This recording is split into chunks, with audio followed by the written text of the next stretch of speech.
Halo, selamat malam teman-teman semua. Malam ini aku akan mencoba membahas isu yang lagi marak di media sosial, apalagi kalau bukan tentang Terelie dan status-statusnya gitu ya. Oke, jadi Terelie untuk kesekian kali menyinggung tentang buku-buku bajakan yang dijual bebas di marketplace. Kali ini diksi yang digunakan oleh Terelie memancing polemik oleh banyak pihak karena Terelie menggunakan kata seperti goblok. Sekarang kita coba lihat di status-statusnya Terelie seperti apa sih gitu. Oke.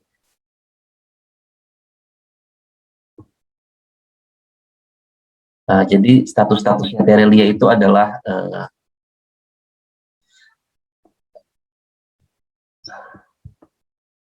tentang dia frontal sekali ya bilang orang-orang goblok nih. Pertama ada dari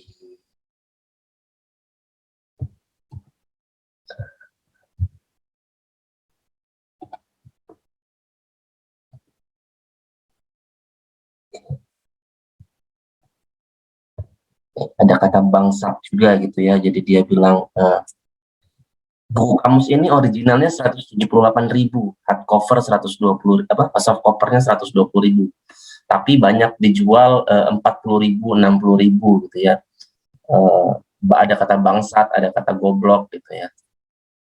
Tapi orang-orang banyak yang tersinggung gitu ya. Aku membaca ketersinggungan ini bisa jadi di sisi yang pertama adalah berpihak pada Terelie gitu ya. Ternyata banyak orang di luar sana yang nyaman membaca buku bajakan gitu ya.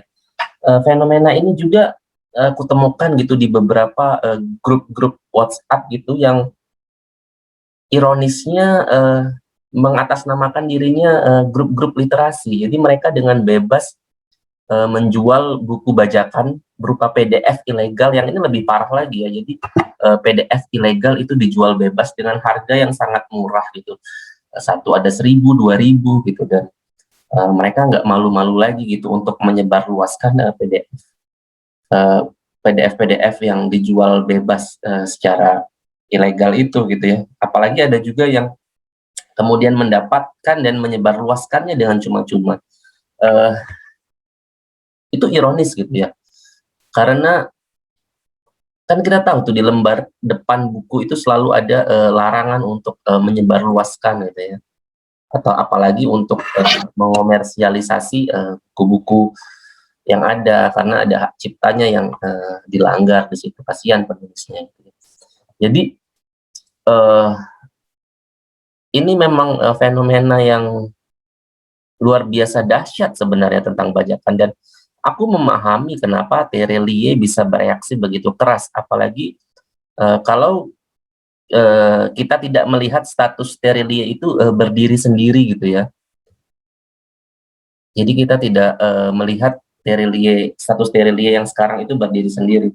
Karena lucunya gitu ya, ada banyak penulis yang merespons hal tersebut dengan tidak baik juga. Pertama, mereka mempermasalahkan kata goblok gitu ya, seakan-akan kata goblok itu mewakili sebuah moralitas. Padahal yang namanya bahasa itu kan netral gitu ya. Jadi mau goblok, dungu, seperti kata Rocky Gerung, bagi seorang penulis itu hal yang biasa. Jadi itu bukan hal yang patut dipertanyakan. Justru aneh, kenapa kok ada penulis yang mempertanyakan kata goblok. Itu yang pertama.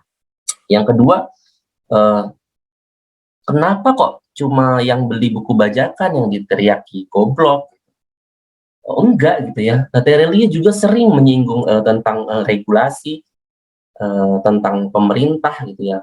Bahkan di status-status sebelumnya dia juga bilang bahwa seharusnya tidak susah gitu untuk mengenali penjual buku bajakan di marketplace, karena itu dibutuhkan ketegasan oleh si marketplace tersebut, sistem penyelenggara elektronik. Begitupun terhadap pemerintah, dia juga sangat konsen menyuarakan itu dari bahasa yang pernah yang sangat halus kemudian menjadi yang sangat keras seperti ini gitu. Jadi memang dalam sudut pandang sebagai penulis, saya mendukung Terelie gitu ya, bahwa memang harus ada penulis yang agak gila gitu, yang berani berteriak agar membeli buku bajakan atau membaca buku bajakan itu disadari sebagai sebuah aib yang sangat memalukan gitu ya. Jadi bukan buat untuk dibanggakan kalau punya koleksi PDF digital, meski ya kalaupun kalian mendapatkan PDF yang ilegal gitu, jangan disebarluaskan, berhenti di kamu. Seperti di masa pandemi ini kan sering banget ya kita dapat konten-konten koran gitu ya, atau majalah gitu yang seharusnya berbayar gitu, karena sedih gitu kita melihat koran-koran mati gitu ya, senjakala media cetak, senjakala media massa, dan kita seperti tanpa dosa membeli menyebarluaskan itu semua. Namun di sisi lain kita juga harus memikirkan beberapa hal gitu ya. Yang pertama, Terelie keliru jika menganggap semua buku murah yang ada di marketplace itu bajakan. Mungkin ini agak menyakitkan ya buat para penulis, bahwa banyak sekali buku penulis yang diobral murah oleh penerbit, diobral sangat murah oleh penerbit. Misalnya buku saya sendiri gitu ya, buku saya sendiri itu Simbiosa Alina terbit di sebuah penerbit besar tahun 2014, itu diobral dengan harga Rp10.000 saja, dan saya juga sering menemukan buku-buku Terelie gitu yang diobral murah gitu ya, dengan harga yang sama Rp10.000, Rp20.000, itu banyak sekali.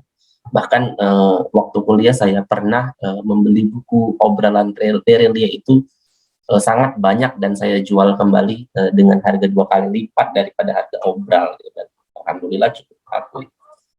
Mungkin ada satu hal yang tidak dimengerti oleh logika Terelie. Mungkinkah buku dari penulis bestseller itu diobral? Oke.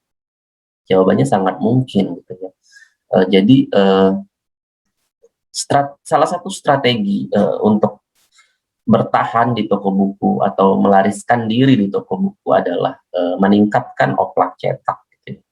Karena toko dan penerbit itu kan entitas yang berbeda. Jadi paradigmanya toko adalah semakin banyak buku yang dicetak gitu ya, berapa eksemplar, sekian eksemplar banyak, maka dia akan mendapat tempat atau display yang lebih baik gitu ya. Karena banyak gitu di display gitu. Jadi beda dengan yang per toko cuma dapat 10 sampai 15 buku kalau yang dicetaknya cuma sekitar 2.000 eksemplar itu. Tapi kalau banyak dia mendapatkan tempat yang lebih layak gitu, dan lebih lama di display biasanya, dengan aturan-aturan lain gitu, seperti membayar sewa untuk berada di depan dan lain-lain. Yang kejual pun banyak gitu. Tapi yang tersisa juga banyak gitu. Karena rumus penerbitan, ya, rumus penjualan dari buku yang dicetak adalah harga jual biasanya minimal 4 kali dari harga produksi gitu ya, harganya. Jadi kita tahulah pembagian persentasenya, biasanya royalti kalau penulis pemula 10% gitu ya. Kalau penulis yang sudah selevel Terelie mungkin sampai 20% mungkin. Jadi ya dari sisi itu mereka mencetak banyak dengan asumsi bahwa setiap kali cetak 3/4 dari jumlah cetak itu akan habis terjual. Jadi worthy lah gitu ya. Jadi worthy strategi penjualannya. Kalau yang modal besar itu cetaknya banyak, sisanya juga banyak, dan akhirnya dijual. Dan itulah mengapa kalian kalau ya sekarang mungkin info ini udah cukup bebas, kita bisa mendapatkan buku-buku dari gudang Gramedia misalnya gitu, dengan harga yang sangat murah, 5.000 sampai 20.000 per buku gitu, dan itu kemudian yang dijual di marketplace banyak gitu, dan di toko, di Facebook, di Instagram gitu banyak sekali. Jadi sampai saya tuh pernah bilang semua buku akan murah pada waktunya, karena strategi penerbitan sekarang pasti akan menyisakan buku buat diobral. Jadi kalau ada buku, misalnya buku Terelie cuma 20.000 di marketplace, belum tentu itu buku bajakan. Anda harus teliti dulu gitu ya. Belum tentu gitu. Karena saya pribadi sering mendapatkan buku-buku obral. Karena saya adalah pemburu buku gitu ya. Kemudian selain itu apa ya? Memang kondisi kita gitu agak miris gitu ya. Sebenarnya kunci dari semua ini adalah memang di negara gitu. Apakah akan serius menghargai hak cipta? Apakah serius akan menghadapi kejahatan di dunia maya gitu? Beberapa waktu lalu misalnya ada polisi siber gitu ya, polisi siber. Tapi yang diurus adalah potensi hoax dan hate speech di media sosial. Padahal selama ini yang terang-terangan terjadi adalah banyaknya penipuan gitu ya di dunia maya, dan undang-undang ITE itu dirancang gitu untuk melindungi customer gitu awalnya. Jadi ketimbang yang selama ini seperti pencemaran nama baik dan lain-lain. Jadi agak agak lucu gitu kalau fokusnya jadi di hate speech gitu. Kenapa kok yang hal-hal seperti ini gitu ya? Kalau marketplace memang tidak bisa membuat regulasi yang ketat untuk memblokir penjualan yang dicurigai bajakan gitu. Kenapa polisi tidak bertindak gitu? Kenapa negara tidak bertindak gitu? Itu lebih masuk akal gitu. Karena di sisi lain yang terakhir gitu ya, tidak semua orang juga bisa memilih gitu ya untuk tidak membaca buku bajakan. Oke, ada alternatifnya seperti iPusnas gitu ya. Saya udah tulis juga itu tentang perpustakaan-perpustakaan digital yang gratis, iJack, iPusnas.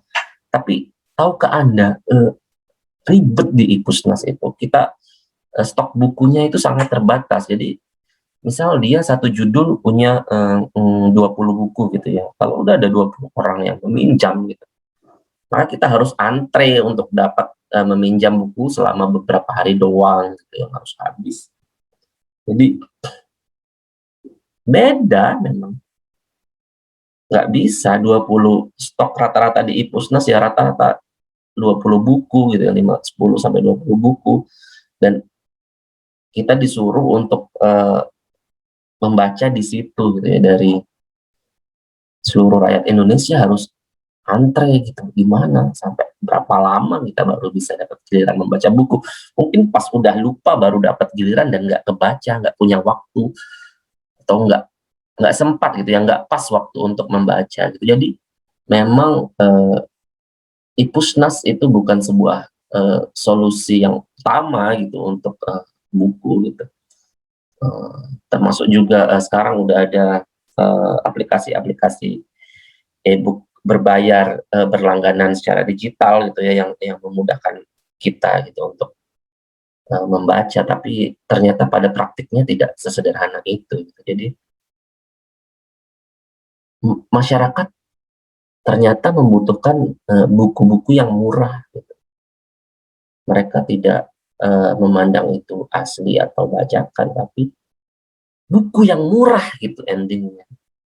Sekarang bagaimana caranya agar buku menjadi murah? Mungkin itu akan saya bincangkan dalam kesempatan berikutnya kali. Sekian dari saya, mungkin begitulah Terelie. Banyak orang juga yang iri kali ya dengan Terelie. Saya juga takut-takut gitu kalau mau komen. Apakah itu berasal dari iri hati saya atau memang bisa netral gitu untuk melihat permasalahan secara lebih utuh gitu. Gitu. Oke, jangan lupa subscribe.